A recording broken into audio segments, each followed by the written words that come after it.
Well, hello everyone. Welcome to the LIVEcast. Good to be back with you. My name's Paul Feesey, and as always, I'm here with Glen Scrivener.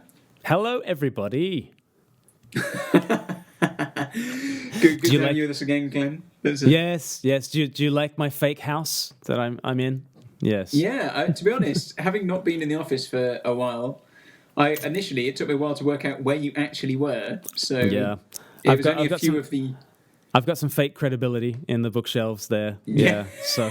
Yeah, it was only a few of the props that gave it away that you were definitely at the office. So. Yeah. Some of these books I've even read. Well, not all of them, obviously. Not the whole book, but the blurb. The blurb. Yeah.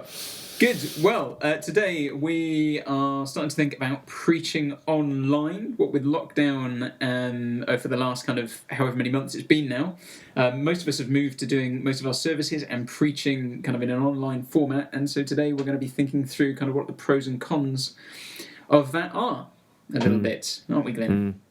And I think we're gonna take a journey. Should we go on a journey where we go down and then up, where we think about what's difficult about preaching in these conditions, but also what we're learning in these conditions and how that can bless us, so that perhaps we might even learn to preach better.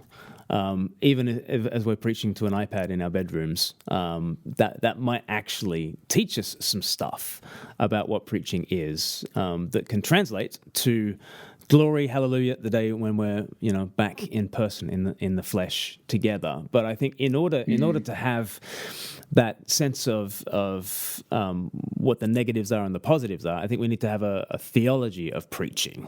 What is it that we're trying to do on a Sunday morning? Why are we taking up 20 minutes, 15 minutes, half an hour? Why are we taking up all that time on a Sunday morning to give our own blessed thoughts about the Bible? What is a theology of preaching that we can have, and then we'll use that theology to analyze online preaching? Paul, go on, help us. What's a theology of preaching? No, we've said before, you and I come from similar circles. And so in a kind of conservative evangelical circle, people might talk about expositing Scripture. And there's almost this sense of it's explaining what Scripture means. And I think obviously there's an element of that, isn't there?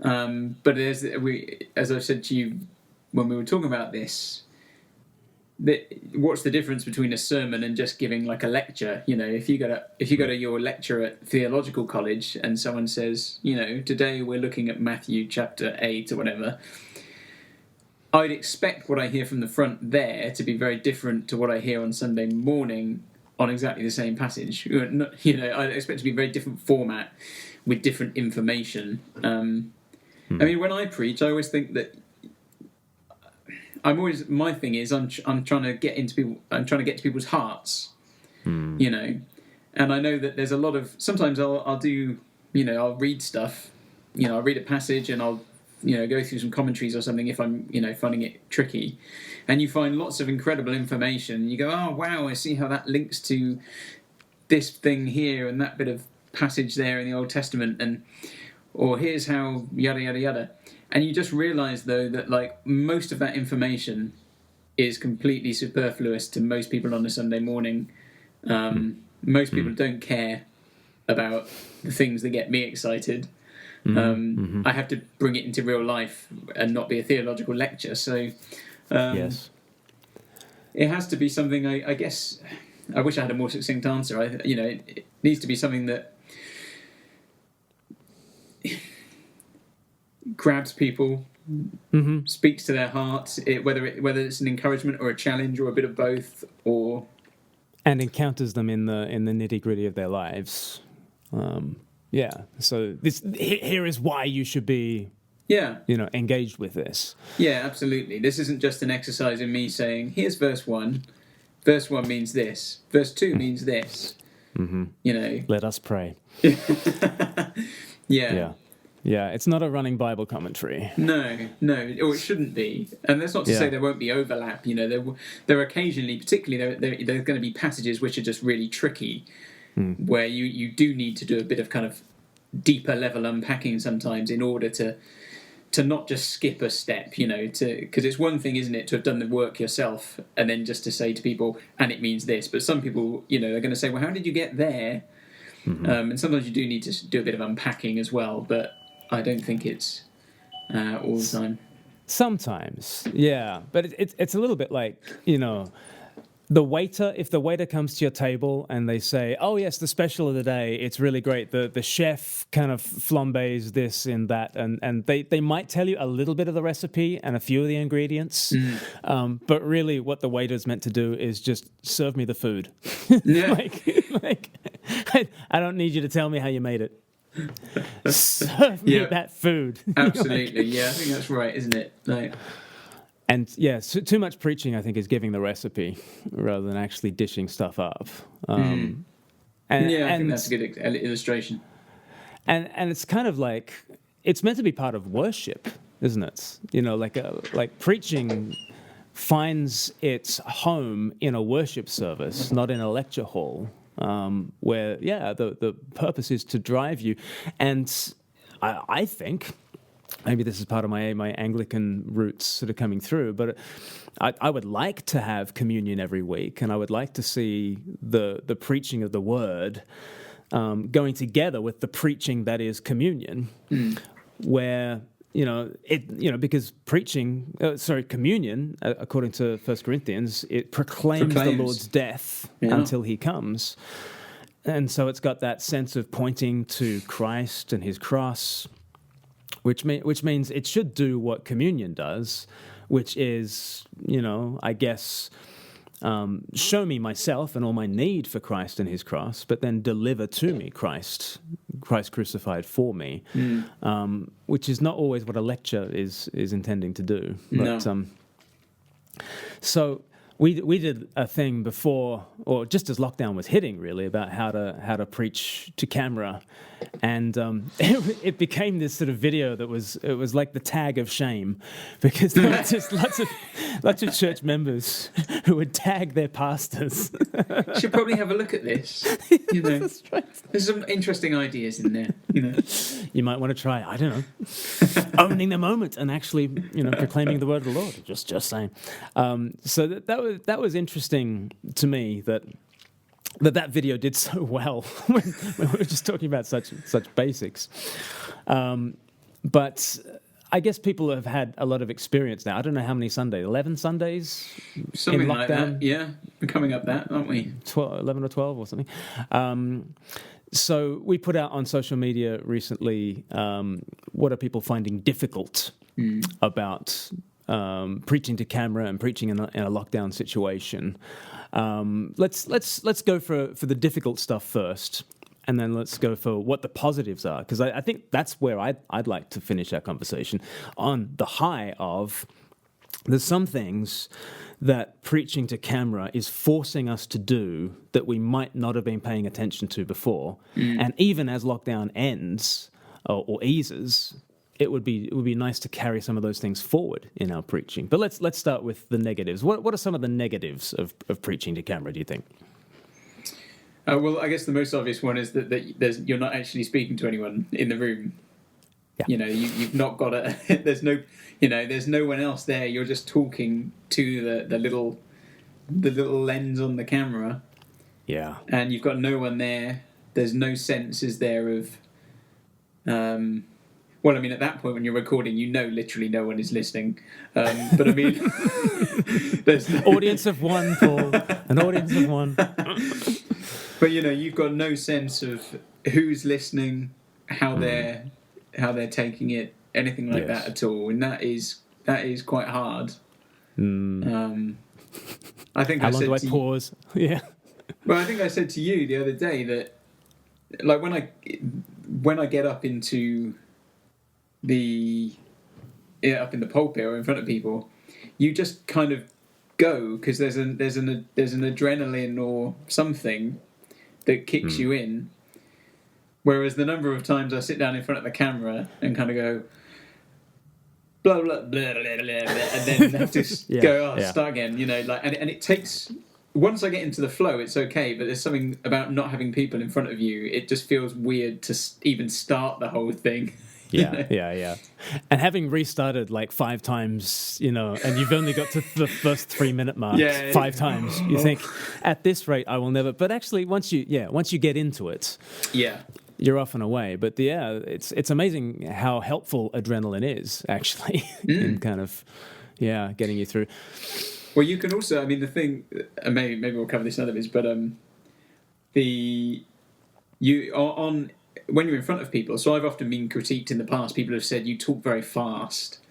And so I've learnt to kind of pause in the pulpit, because actually when you pause in the pulpit, it can feel interminably long to you, but it feels quite natural to other people. But when you pause for that length of time on camera, my goodness me, like, it feels like if you're watching someone who pauses for that length of time, you're just thinking, has the video broken? Is he buffering? Yeah, exactly. So you have to unlearn those things and go faster. Yeah. And is there a way of personably, staring down the barrel at the camera, rather than just sort of blankly looking at the machine that is facing you?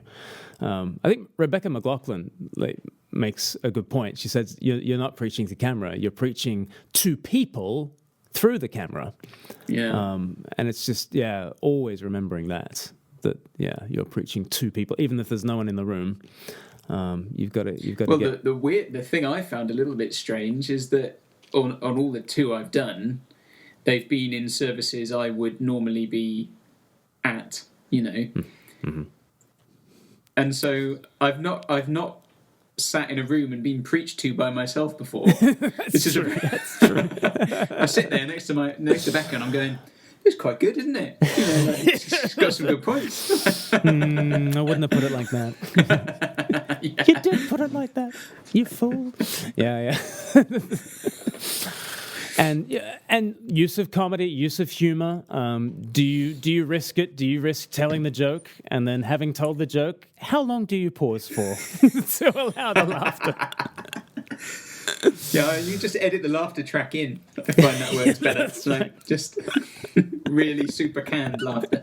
Super canned American laughter from Cheers or something. Well, I mean, that's tricky, isn't it? It is tricky doing that. But then, we're quite used to that in the sense every time we've done a thorny question, I mean, we always thought it was hilarious, but we had no idea what other people would make of it. And on the other hand, you're not getting feedback from the room in terms of if people are being moved by it or if people don't understand a word you're saying. You can get that as long as you're using eye contact in person. You can get if people are not understanding you. That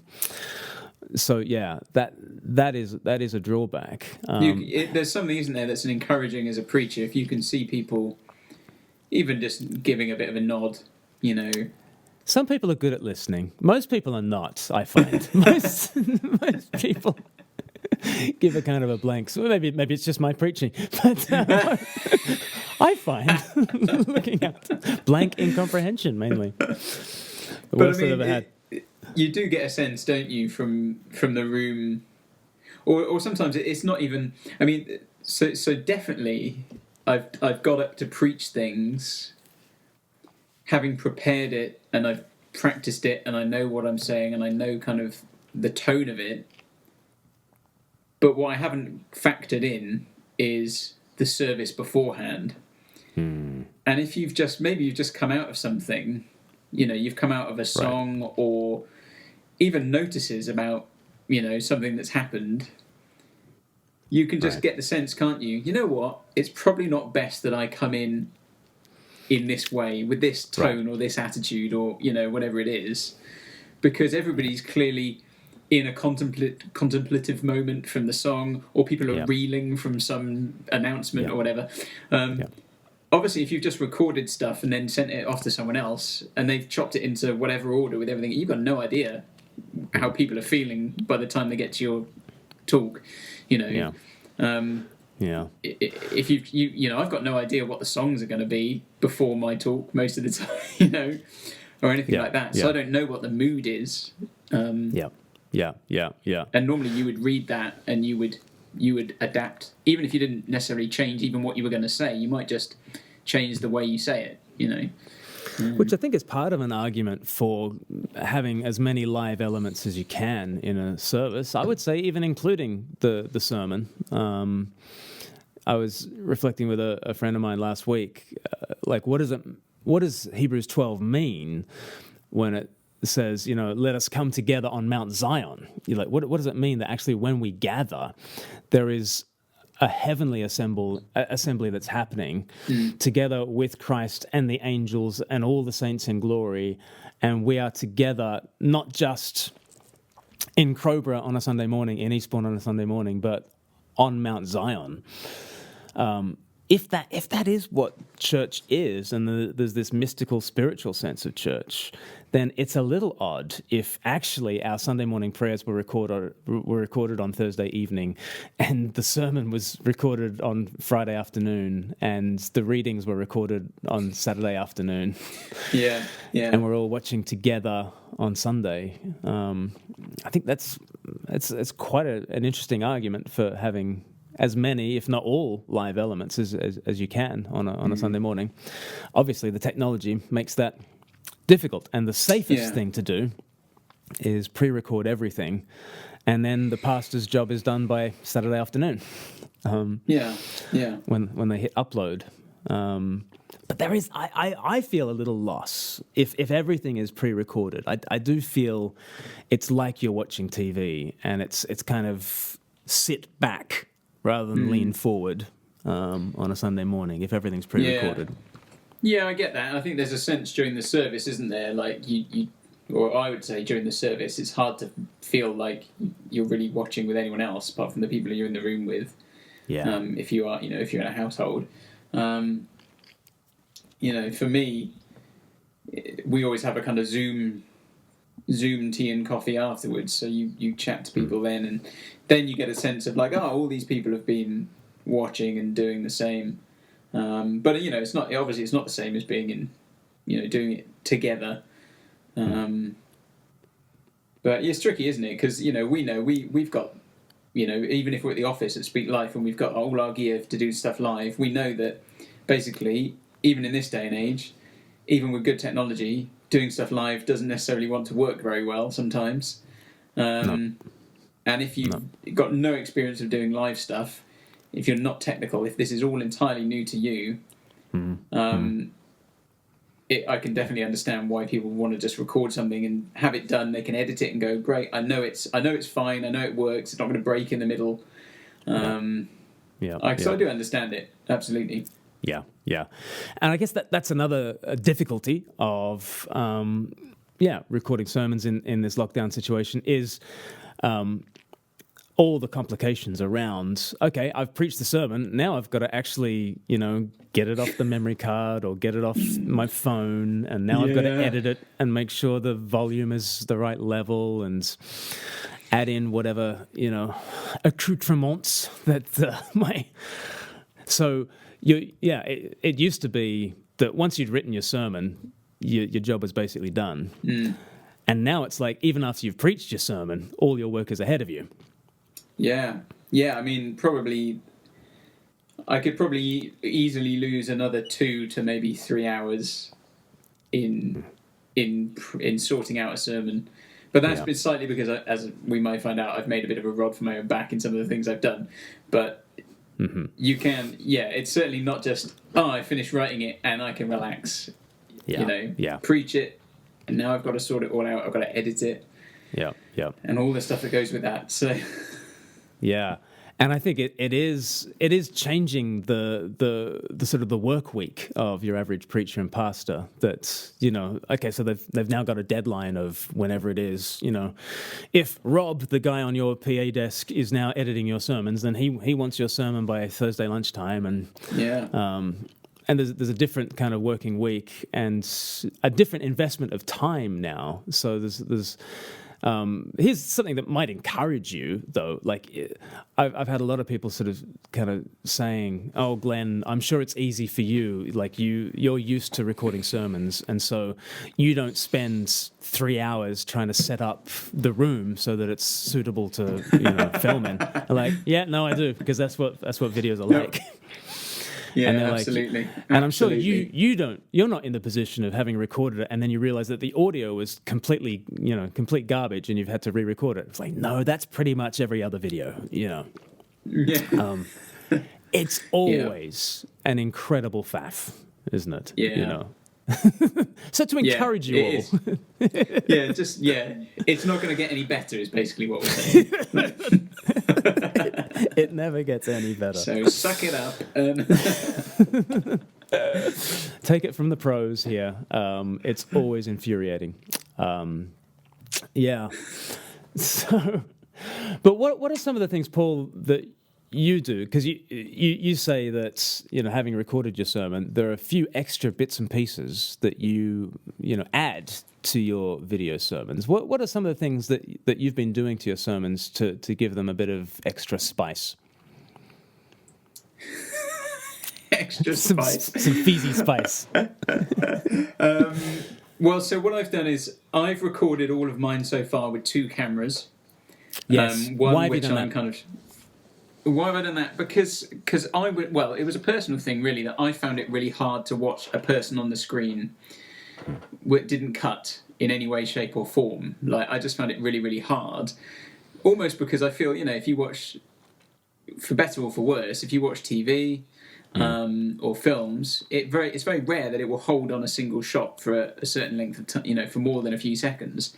And so I wanted to have that option to cut between. So I just had a front view and a kind of angle slightly over here, which was still relatively close but slightly different. And that just allowed me to cut between the 2 shots at different times. Very useful as well, because I don't want to. I'm using kind of bullet point notes. So I haven't written my talk out. I've basically bullet pointed it and spoken it until I kind of got it down. So I'm quite free of notes anyway. But if I do need to look at my notes or really get stuck, if you've got another camera, you can stop for as long as you like, quite frankly, and then start again, because you can just cut to the other camera and cut out any gaps you want. Yeah. And it doesn't look like a jump. Most of the time I found it doesn't look like a jump. It doesn't look like there's been a kind of, I was talking here and suddenly I was over here. To be honest, I didn't have to do that many times. There's only a couple of pauses here or there, and I thought, that's a little bit long. I'm just going to, or particularly I could see myself looking down at something, and I thought, I don't want that in there. So I'll cut it and whatnot. Yeah. Most of the time, though, I was speaking it quite off the cuff, in some sense. So, I think that's a massive benefit to be able to cut yourself in a non-obvious way. It's very worth doing, having a second camera on yourself. The problem comes is that it does create more work in the edit, because you've got to line it up. And also, the issues I found as well, just using iPads and phones at home, great for just everyday use. But they have the kind of variable frame rate, so you'll find that stuff syncs up at the beginning and gradually shifts out of sync. And so you're kind of always trying to listen and keep an eye out for what's going on there. So that does create a load of time. I also took the audio. I've been taking my audio, stripping it off the video, putting it into GarageBand, EQing it, and stuff to make it sound better, so I could get rid of any obnoxious kind of mid-range honking sounds, whatever. Just in the middle of the preach. That creates more work. But then, so there's all that editing. But then I've also I've used stock footage. I've used clips from films. So whilst I've still been talking, in my last talk I was talking about the value of things, and I said, the Aston Martin from Goldfinger is valued at this much, ruby slippers from Wizard of Oz, yada yada yada. And so I just had, when I was saying that, I wasn't on the screen, I had some clips from Goldfinger of the Aston Martin, in some couple of scenes, and then Judy Garland with her slippers on or whatever, and the kind of thing that if you were on TV, you'd kind of expect that kind of thing. But that, even though you only maybe you get kind of those clips together probably equated 10 seconds. It takes a long time to find the video, download the video, get the bit you want, cut it, put it in the right spot, yada yada yada. It's spice, though. It is spice, and spice doesn't overwhelm the dish, but it does. Yeah, it does help. No. Yeah, so I mean, those things are like the kind of things that you. So generally, when I've been talking about illustrations, I've been able to cut something in, which has kind of helped with it, or hopefully. So the other thing I did on the first one, I didn't do it on my second one, is that I filmed kind of additional scenes, so to speak. So I was talking about, receiving an invite. And so, I got one of the kids to go outside the front door and put an invite through the door, and there's me walking up to the front door, picking it up, going to the kitchen, reading this wedding invitation and stuff. And, Paul's quizzical face. And I had stuff, I was talking about water and being thirsty. So, I was just pouring a glass of water, and there's me drinking the water. And there was a bit about bread, so I was cutting some bread, and, just... But I mean, that was a lot more work. That was the first one I did, because obviously you've then got to put all that together yourself. But I mean, it does make a difference. I think so. It's a lot more work. Yeah, but it's owning the medium that you're on. It's not just about filming the thing that would ordinarily happen, because ordinarily you would just sit in your front room on your sofa. It's not about filming what you ordinarily do. It's about owning the medium in which this is a film, and so let's make it film-like. And maybe the argument coming back against that is actually we don't want to give people video entertainment. We want people to remain hungry for face-to-face fellowship, and just you want to keep it as similar as a Sunday morning as possible. But then, I think ultimately, whatever you do, whether you're doing an audio podcast, or whether you're doing a sermon in front of people, or a video, whatever your medium, for whatever reason, you want that to engage people, don't you? Yeah. I think so. So you'd hope so. I think you need to do whatever you need to do to make that engaging, right. like to actually connect with people. I mean, it's like, I mean, on a different kind of note, I suppose, like if a church decided, hey, we want to have an Instagram thing for our church, we're going to put stuff on Instagram. There's literally no point putting up like a white thing with some black text on saying services tomorrow, because that's just not engaging.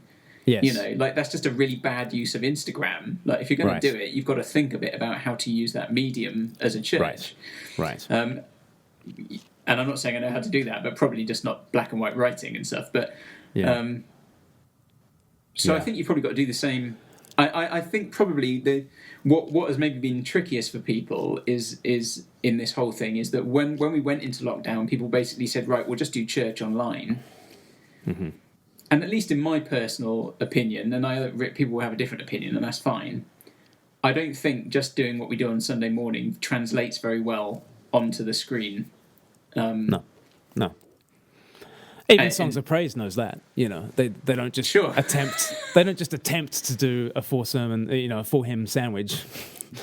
For Songs of Praise, they own the medium. So I think you do have to adapt. But then I know as well that, although perhaps I didn't realise it so much until we went into lockdown, but the things I've been doing, whilst I know it's hard work, I consider them to be relatively simple things to do. Film a bit of this, download a video, chop it. I know some people, though, what I'm coming to realise is I just take for granted that I know how to use technology. And there's some people who are just like, I'm not even sure where the camera app is on their phone. They're kind of going, I don't know what to do. And for them, anything like that is just so... It's just not even remotely on the radar. So. And yet it's had to be. And so many, I mean, pretty much every church pastor in the UK has had to get up to some level of tech familiarity, this year, which is extraordinary. I mean, COVID-19, here's one silver lining. It has actually gotten, thousands of church leaders to some level of engagement through technology with a wider audience. So in that vein, should we turn the corner to what might be positive about our current situation and learning to preach in a slightly different way? What are some of the benefits, or what are some of the things that, as we've learnt to change our style of preaching a little bit in these lockdown situations, things that we would want to hold on to even once lockdown eases? Well, I guess like one thing that's a positive is that it's more of a public thing now, in the sense that our preaching before, I guess largely, although we might have put it online in like an MP3 or something, it seems to be the case that more people are kind of dipping their toes into the church waters from what people are saying and what people are seeing on their stats and stuff. And I would say, I very rarely would see people share a sermon after a Sunday, an MP3 of a sermon. But I see lots of people on Facebook saying, church is, tonight or this, tomorrow morning. And they're basically putting out the link to the YouTube video or whatever it is for people to watch on their social media. So a lot more people seem to be tuning in to hear these things than perhaps they would have done. Obviously more people than probably were walking through our doors on a Sunday morning or whatever day. So I think that that's definitely a positive side of it. So I think because the shopfront window for churches is more prominent, I think preachers are more minded to be both evangelistic and prophetic out into the culture. Mm. Yeah, I mean, I've certainly, when I've been preaching, thinking to myself, kind of more people than just a Sunday my Sunday congregation might be watching this, or Friday congregation, whoever. Because you kind of know, or I certainly find when I'm writing talks, I think to myself, I can probably say this because I'm in church. I can say this within the congregation, knowing, that there may well be outsiders, but knowing that it's not really going to go particularly further than the four walls. Not that I'm saying anything particularly controversial, but you can just, be relatively free.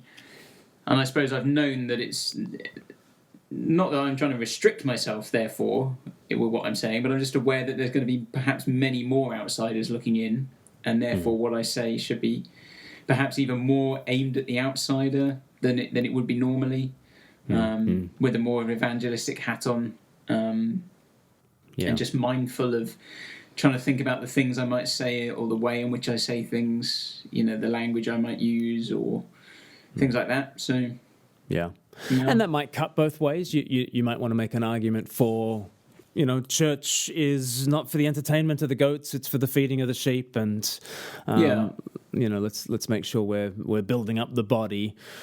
But I think it is overall a very healthy thing to think that we're being overheard by a world that is desperately needy. And what is it that we can say that's not just for the benefit of God's people, but for a prophetic proclamation out to the nations, I think.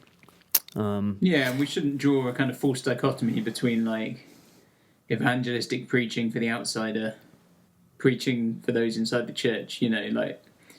There is obviously some difference, perhaps, but what the outsider needs to hear, the insider needs to hear pretty much as well. So yeah, totally agree.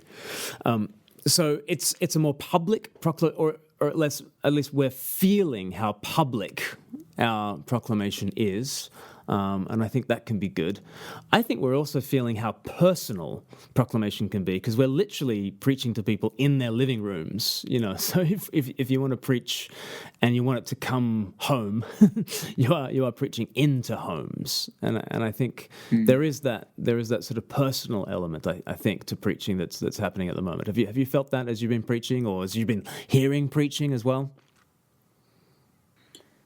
I think, yeah, I mean, you're just aware. Well, maybe it goes back to the idea, the Rebecca McLaughlin thing, of you're preaching to people, and so you're just being aware that you are talking to people sitting at home in their houses whose situations will be different as well. There'll be people who are households and families. There'll be just couples. There'll be people who are single, and you're trying to address all those people. And I mean, it's like when you preach in the church, there's a much more personal element anyway, because you're there with people, but you still try and look at people, don't you? And you want to try and keep that in your mind when you're preaching on the camera, I suppose, that you are still talking to the same people, as well as maybe many others into their homes. So, yeah. Yes. One thing I think is... So we've talked about the drawback of the fact that you're not getting much feedback from the room. One of the drawbacks is you don't know how your words are being received, and maybe people are getting angry. Maybe people don't understand what you're saying, and you're not, But also, it could embolden you, because if you are fearful of saying anything that might offend people, you might actually hold back on saying some stuff that in the room you wouldn't. And I've got another friend who said they actually were able to be more personal in how they preached, because you might catch somebody's eye as you're telling a very personal story to yourself, and that might set you off. You might be too emotional to preach certain things if you see people in the room, but somehow you're a bit more liberated from fear of man. Which could liberate you to be both more bold at times, but also more tender at times. So that's a positive. Are there other positives at this time? Well, I guess one of the things would be, a positive could be to do with the form of how we preach and speak. So, we talked earlier about maybe the difference between a lecture and a preach. And perhaps hopefully we can kind of sense that if we try and give a lecture on camera to people, that's probably not going to be a great thing. And so hopefully we've kind of a positive is that we kind of adapt to the form a bit, and actually that maybe makes us. I've seen a number of people saying, "I've gone for less notes." So maybe more of a natural. One of the positives might be people speaking more naturally, perhaps, than they do sometimes.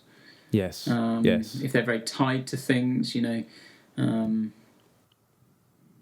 think people feel like they don't want to be tied to notes on the screen, because you're almost trying to mimic. People are trying to mimic how you see people present on telly, and people on the telly aren't looking down at notes. They normally have a teleprompter, so they've got a bonus over us. But I think it means that I've certainly been. I'm quite conversational in my preaching anyway, and quite casual. But I've been even more casual since getting on camera, mostly because I was trying not to have any notes, or very few notes. So it had to be more just me speaking rather than a prepared speech, so to speak. Yes. Yeah. I think that is positive. I think it's a positive thing.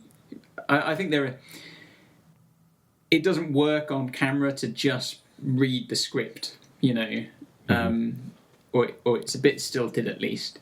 Saying that, I feel that's a bit stilted in person as well. So, that it's.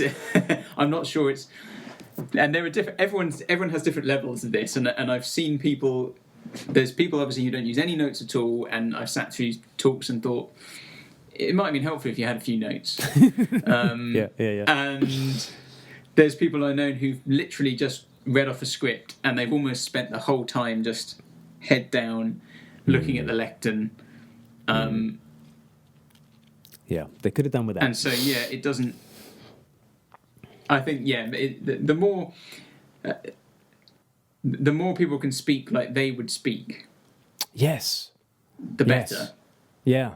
And you and I, we all know this. Cause if you've ever written anything to say in front of people, you probably know that if you write it out in full, unless you kind of go back and basically turn it into slightly bad English, it doesn't really sound like how we often talk. Yeah. No, they're totally different languages. Spoken English and written English are totally different languages. Yeah, and it's.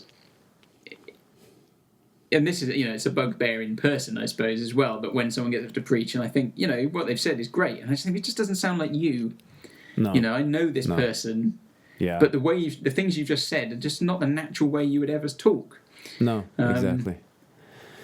Isn't it interesting that people are starting to feel more free to be themselves when they're talking to a machine? They're suddenly more personable when talking to a lens. Yeah. As opposed to talking. I think part of that is because when you get up within a structure, which is an artificial structure, and that's okay because all social interactions are a little bit artificial. Because, why am I going and, well, we used to shake hands. I'm not sure we ever will again. But, there's that artificial thing of here's a structure. I know how to say hello. I know that you're going to say hello. I know you're going to ask me how I'm doing. I know you don't really care. It's artificial. It's all artificial. But there's a real level of artifice when it comes to a Sunday service, and inescapably, and that's fine. But then people kind of get up and there's a set mode to how you preach. And people slot into it, and so much of it is due to the person who taught you how to preach. And if they were a desperately posh public school boy who had a stutter, then all of a sudden you might have grown up in a council estate in Birmingham, and nevertheless you affect a posh boy stutter. This happens. This is a thing. Yeah. That people kind of ape the style of the way they think preaching should happen. Whereas maybe if it's just you and your iPad in your room, you're a bit more able to be you, and you're liberated to actually be a bit more personable. I'm seeing that happening actually, and I think that will be for the good, even as we come out of lockdown. I think there's almost a sense in which it's not just for preaching, but generally in the Christian life. The things that have been most encouraging for me is when there's been the people who are in those positions, maybe leadership roles, whether it was youth leaders or even just older Christians, or whatever. But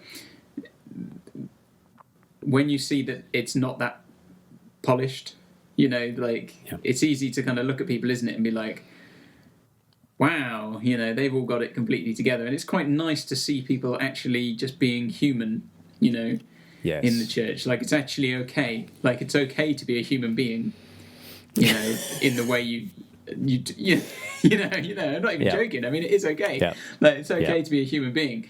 And I think sometimes people feel like they've got to, when I get up to speak, I've got to be like this or be like that. And, there may well be constraints on the way you do things, given your circumstances. But it's quite nice when people get up and are just them. Normal. Normal. When they are them.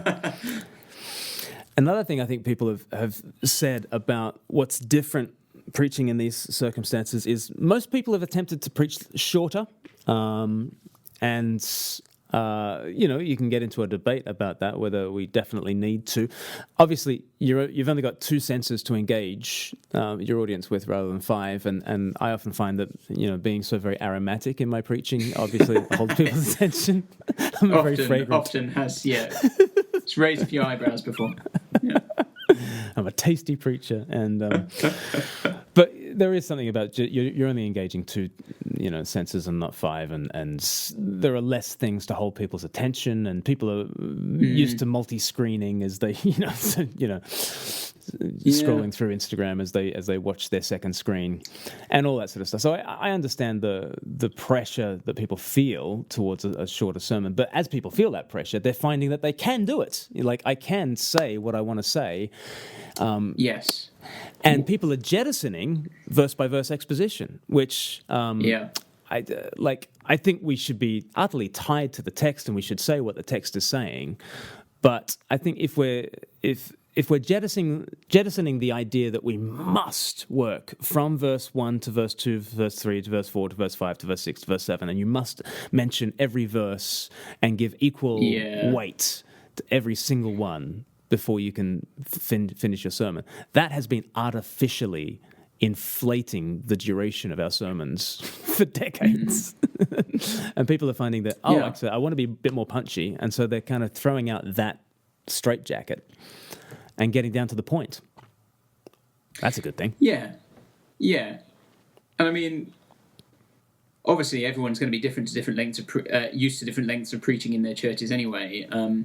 I think you're right, though. I mean, what you don't compete with generally on a Sunday morning is, when you're preaching, is that if people aren't engaged by you, they're probably not going to get up and walk out.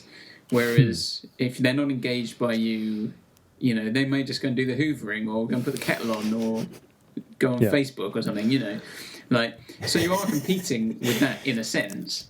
If they do the hoovering while you're giving a live sermon, you really have lost them. You really... But, there is something about the conciseness, and I think, and this, and here you go, I'm going to say controversial things now.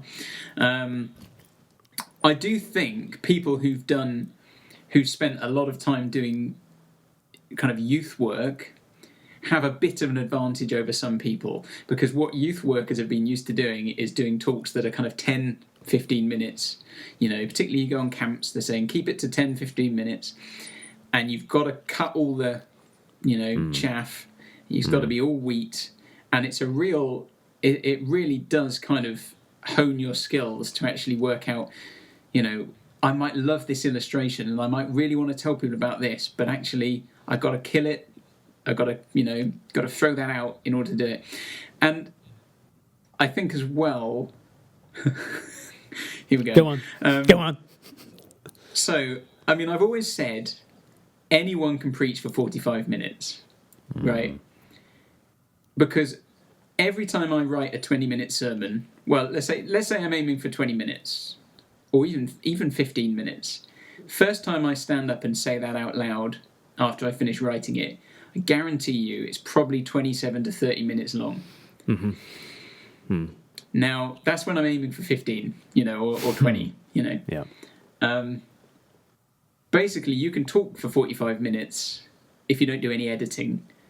Now, there are definitely people who can do a great 45-minute sermon, which is all good meat. There's also going to be plenty of people who feel like they need to speak for 45 minutes because that's what everyone else does, and basically it's a bit waffly, and they don't they never edit anything. And actually, learning to edit, I think probably you end up with punchier, more concise talks that are more hard-hitting. Yeah. Now, I mean, I'm probably going to get eviscerated for saying that, but, No, it's true. But I think there are two advantages to the current state of affairs. One is if I'm going long and I have to now edit myself before Sunday, I'm actually having to wade through my stuff, and with a very critical eye, I am now seeing where the fat is that can be trimmed. So I'm seeing that at the post-production level. So having preached, if I now have to edit it at all, I've now got an eye to what is the fat that can be trimmed. And I'm also on a Sunday morning in that weird position like you spoke of, being on the sofa watching myself preaching, but suddenly I can see myself, and I'm faced with not only point 2 didn't really follow from point 1, did it? And that thing that I do where I pick my nose, I should probably cut that out or whatever it is. I think so. Editing yourself and watching yourself is going to do wonders for our preaching. Do you think some of that is also the benefit of having to finish earlier? Yeah. Because I'm less likely to do good editing on anything if I'm up to the wire, trying to get something done.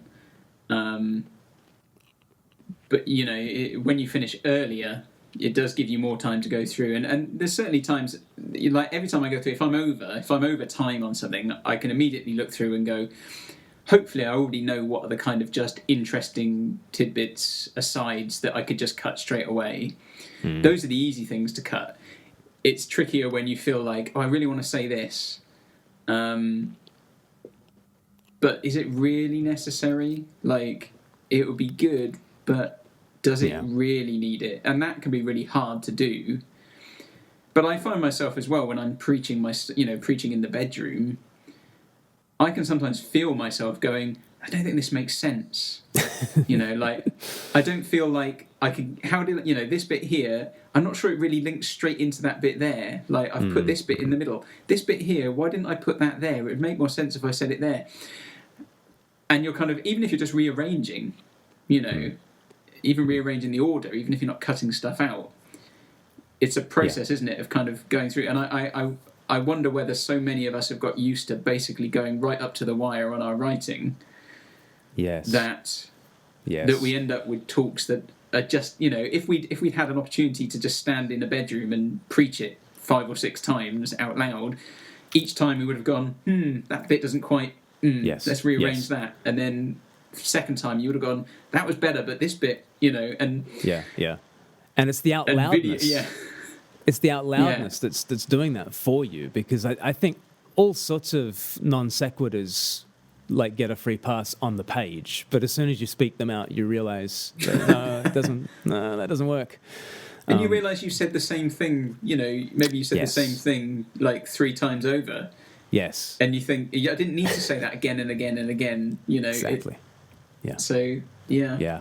We're getting to grips with the fact that this is a spoken word, not a written word, and the very great difference between spoken word and written word. And I think a lot of people are being able to go more and more notes free at this time because they're generating their sermons in a more spoken format. Which means, of course, you'll be able to memorize it more in a spoken format. If the sermon has only ever existed in a written format, then going from that to the spoken word format, it'll be much more difficult to translate it and to memorize it. But I think as people are generating their sermons as a spoken out loud medium, then I think they'll be able to notes free. Speak, and we've had people kind of contact us saying that they're going more and more notes free under these lockdown conditions, and they want to carry that through into Sunday, when lockdown eases. So there are some that's positives. A real positive. Yeah, I think so. That is a positive. I think so. Well, guys, let us know what you think about these conditions, and there are lots of massive drawbacks to being in lockdown, massive drawbacks in not being able to meet, but there are also things that I think the Lord is teaching us at this time. I was preaching on Psalm 23 on Sunday, and He makes me lie down by green pastures. Sometimes the Lord makes us lie down, and He's making His church lock down at the moment, and nice. Maybe it's true, and he's teaching us. He's teaching us things through this, and maybe, actually, you've got to trust that actually God's purposes in bringing you low are that He will liberate you and renew you and send you out from this place in a redeemed situation. So I think it's right to look for these positives, and let's continue to continue to work on our preaching and continue to have that desire to actually connect with people, whatever the medium. Yeah. Yeah, I think so. Yeah, good. Just demonstrating the great benefits of video is that you can edit it later. Well, that'll do us for now as we talk about preaching. We'll also be getting the advice of Marty Gray and Andrew Satch in an upcoming episode of the LIVEcast. So they are seasoned preachers and church pastors. They'll be telling us all the things that they've learnt. So do stay tuned for that. Do give this video a like and a share and a subscribe to our channel. Please do that. That really helps us. But thank you so much for joining us for this episode, and we'll see you again soon. Thanks, guys. Take care. Bye.